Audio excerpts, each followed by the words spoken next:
எங்க அப்பா இன்னைக்கு இறால் வாங்கிட்டு வந்திருக்காரு. எண்ணெய் ஊற்றிக்கலாம். இப்போ நல்லா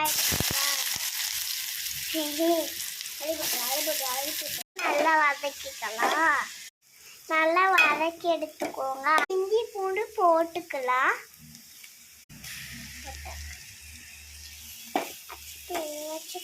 தூள் 1/4 ஸ்பூன் போடுதா. மிளகாத்தூள் 1 ஸ்பூன். இறால் போட்டுக்கலாம். இறால் உப்பு போட்டுக்கலாம். கொஞ்சம் ஜீரகத்தூள், கொஞ்சம் மிளகாத்தூள் போட்டு கொஞ்சம் கரைச்சி ஊற்றி கொஞ்சம் தண்ணி ஊற்றி இறாலுக்கு லெமன் புழிஞ்சுக்கலாம். கொஞ்சம் கொத்தமல்லி தூவிக்கலாம். சாப்பிட